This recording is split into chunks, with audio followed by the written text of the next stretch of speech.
Well, it's such an honor and a pleasure to be here to discuss with you what NIH in general and what the NICHD is specifically doing to address nutrition as well as NEC. And as Jen said, I am a neonatologist. Unfortunately, I have had the very emotional experience of caring for babies who were well 1 minute and then within seemingly minutes succumbed to NEC, including the son of one of my very dear genetic counselors with whom I had worked. So that being said, that certainly gives motivation for what can we do to address this important problem. So in thinking about this, I thought that you'd want to know the big picture about what's going on in nutrition research at NIH, because there's actually a lot going on that's new and you might not be aware of it. And then just to share with you what's going on with the NICHD strategic plan. We recently completed a strategic plan in late 2019 that was meant for the years 2020 to 2025. And then some specific research advances that have come from projects that our institute has supported, and then where we might want to work in the future. And then we'll take some questions and go on to the next talk. So I don't know if you're aware that the NIH has recently created a new Office of Nutrition Research.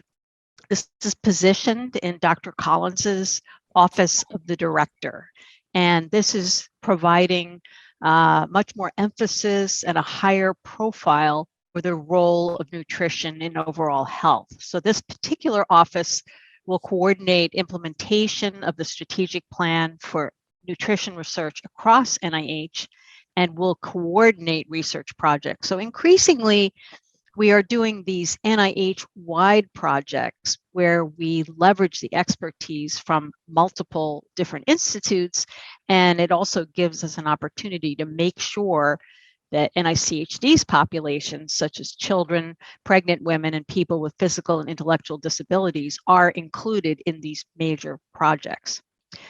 So one of the things that the central office does is it identifies research projects that deserve more resources and more support by the various institutes and centers. We use the term ICs to represent the 27 institutes and centers at NIH. But this is the centralized home that will lead and manage these NIH-wide nutrition research projects. And also the leadership in this office represents NIH on nutrition-related interdepartmental or interagency committees. So for example, if we are working with the FDA on something that is related to nutrition research, this office would handle that. And in parallel to the creation of this office, there was a new strategic plan for nutrition research across NIH that was released just about a year ago.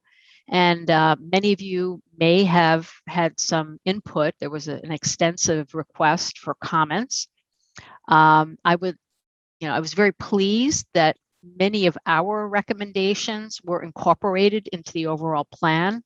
So for example, the connection between nutrition during pregnancy, the importance of developmental origins of health and disease, and how what your mother is eating during her pregnancy with you affects your health across your entire lifespan. So we had extensive NICHD representation on this strategic plan. And I think if you read it, you will see where our thoughts were. And specifically, one of the goals, which was goal 3, was to define the role for nutrition across the lifespan.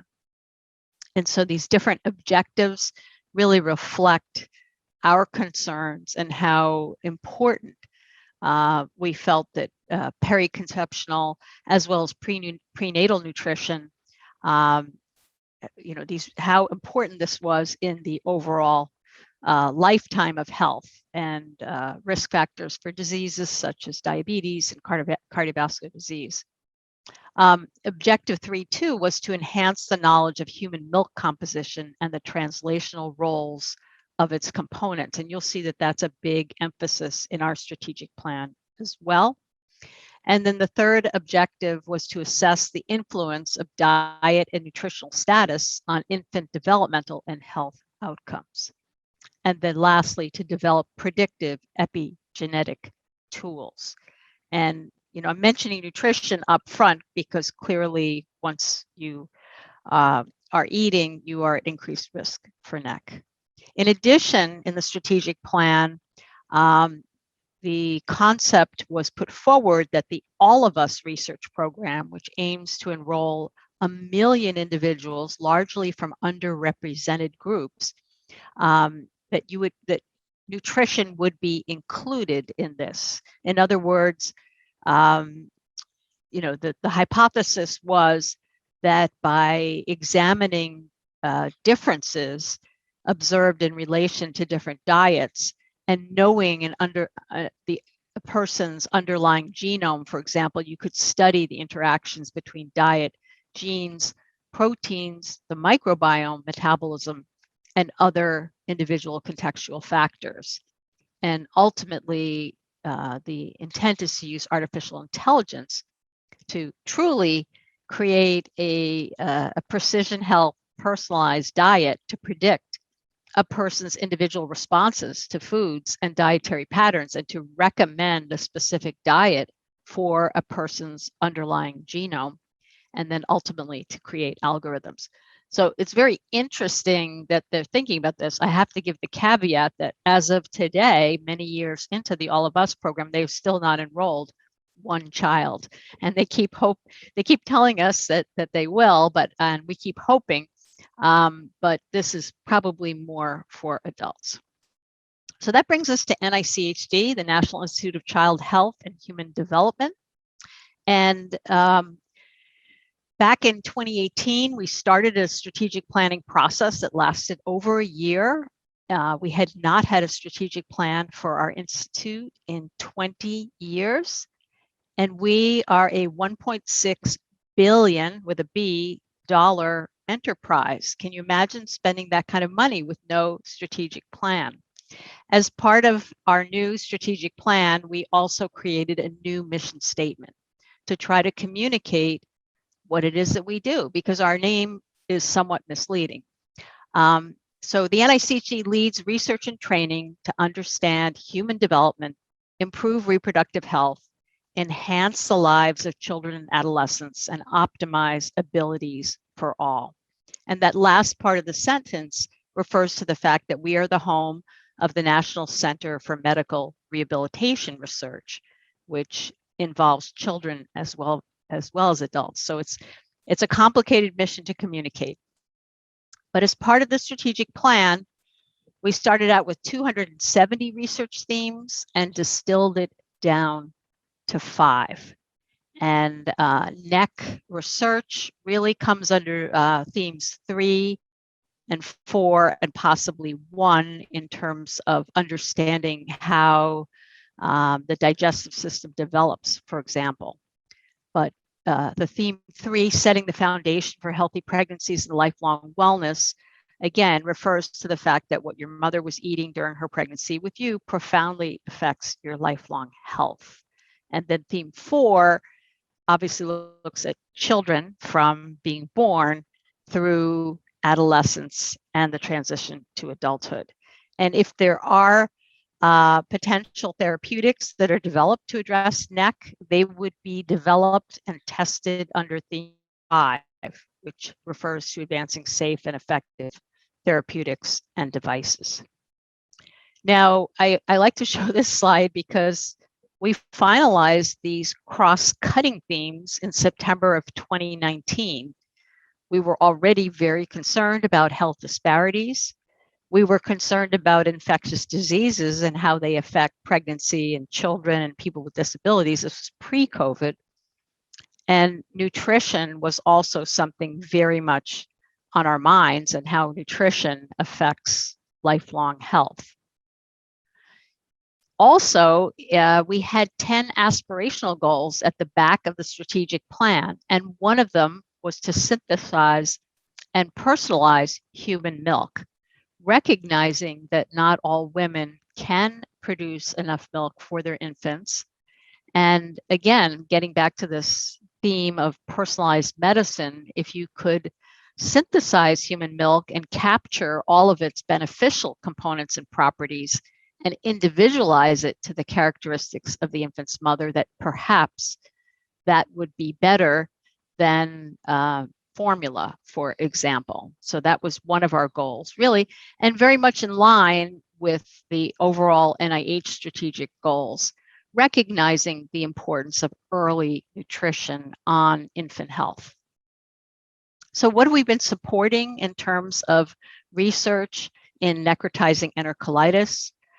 One important study that was published a couple of years ago really was aimed at identifying early biomarkers for infants who might develop NEC and to distinguish between NEC and sepsis.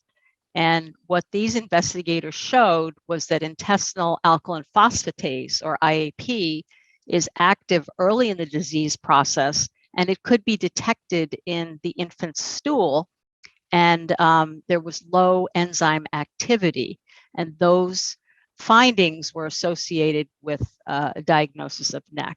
These investigators were able to distinguish between NEC and sepsis, and they are also continuing to look for other biomarkers. I can say from personal experience, scrutinizing X-rays and trying to determine, is this NEC, is this not NEC? And, there are consequences to not, taking a baby off enteral nutrition. So it's not a light decision to make. So any advances that can be made for better biomarkers are welcomed by clinicians.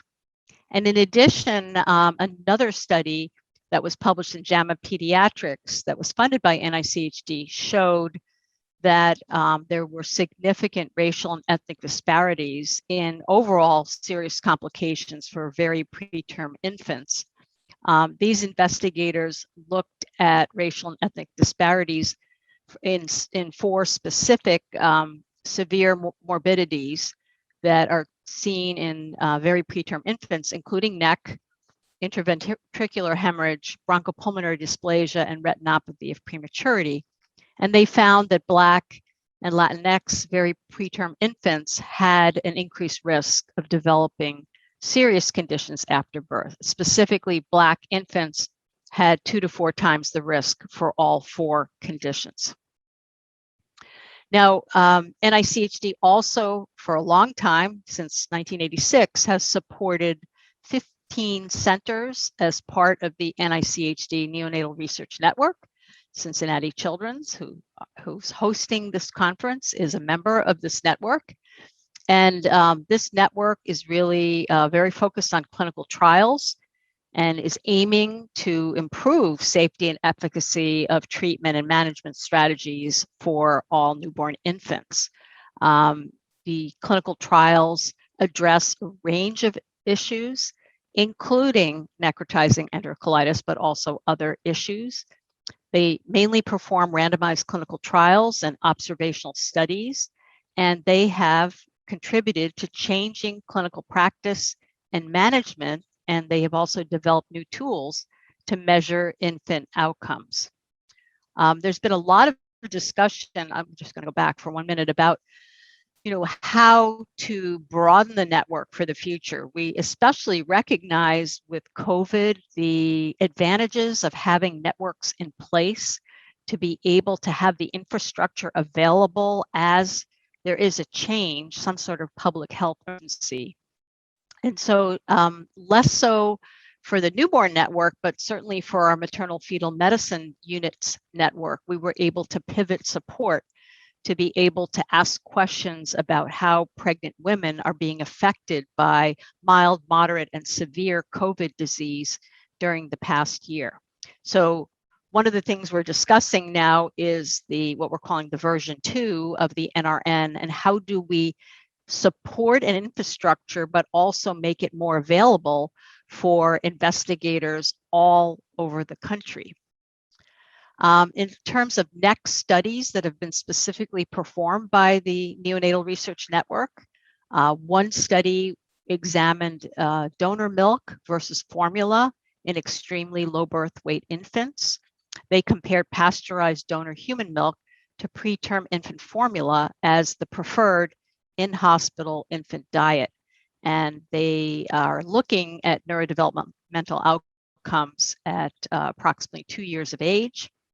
In addition, a study examined a comparative effectiveness of laparotomy versus drainage for infants with necrotizing enterocolitis. This is the NEST study, which is looking at these two different types of surgical procedures that are commonly used to treat NEC.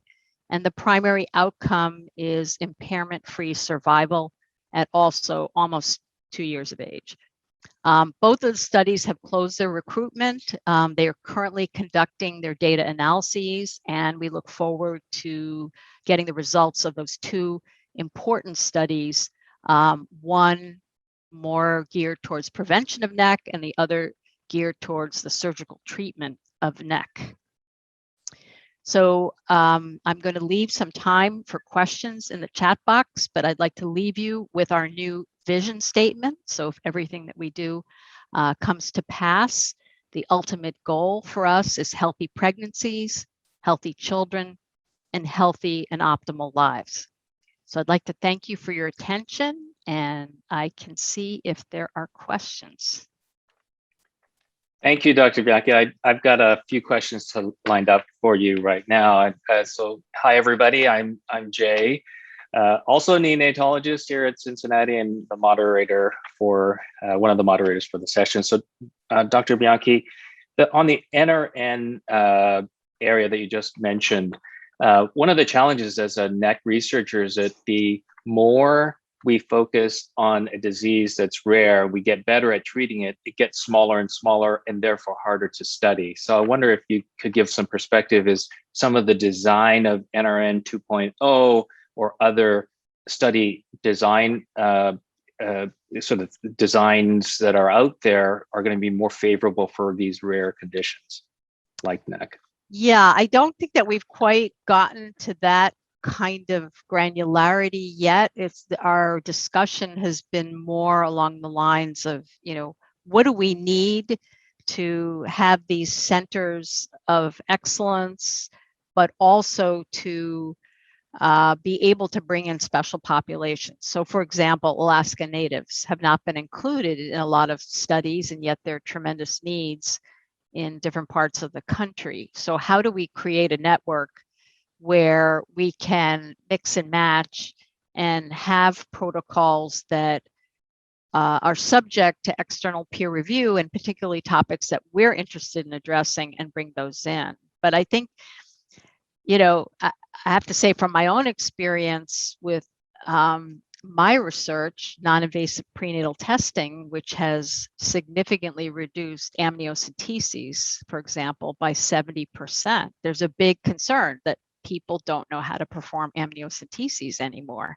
So it's the same issue. As you get better in one area, there are unintended consequences in another area. So it's a wonderful thing if NEC is getting rarer and rarer, but I don't know whether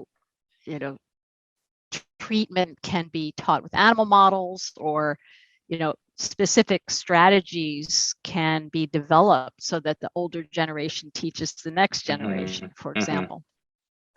We have a question from our other keynote, Dr. Modi. What work is the NICHD doing to promote international collaboration in trials? We need this because of the need for big sample size. So a similar corollary. Yeah. So thank you, Dr. Modi.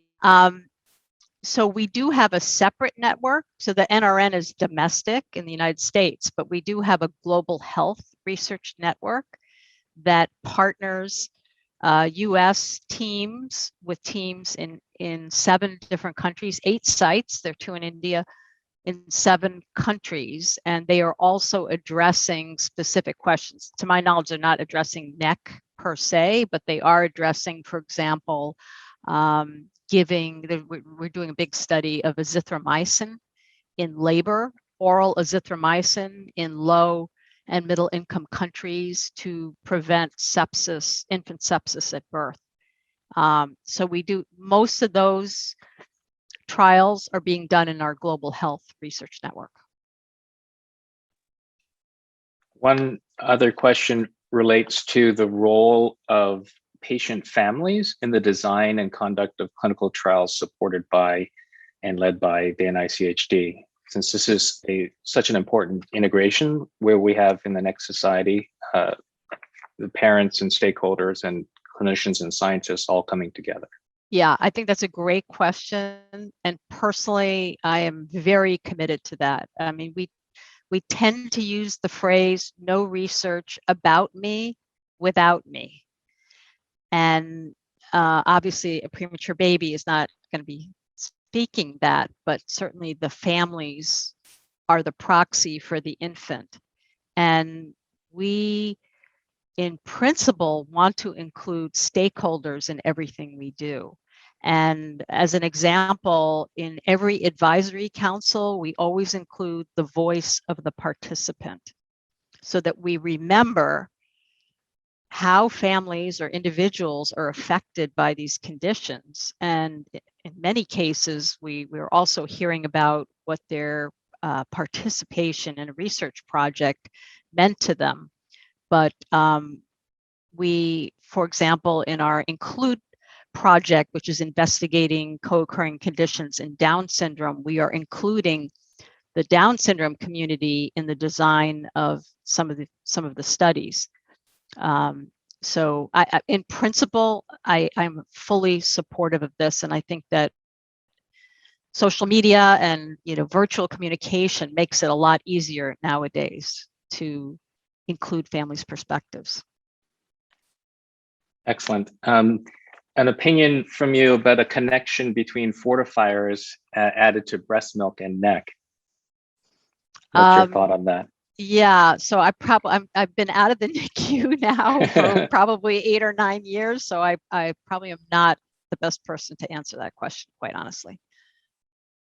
All right, I'm gonna cut us off because we're very time sensitive with the sessions, and I wanted to thank Dr. Bianchi for a great overview of where we stand with the NIH and sounds like some really good opportunities around nutrition as it relates to NEC prevention. Yeah, and I do want to say one other thing for you, Jay, is that we do have a branch in our extramural program, which is pediatric trauma and critical illness, and we're keeping our eye on pediatric surgical issues because there's really, there's no specific home for pediatric surgery. And so that would be another opportunity in addition to the pregnancy and perinatology branch. The pediatric trauma and critical illness would be where I would think that surgery for critical illnesses such as NEC would go. So that's terrific. And we encourage people to go to the NICHD website, look for the extramural branch if you're trying to get more information about funding. And we encourage you to contact the branch chief, whose contact information is on that page.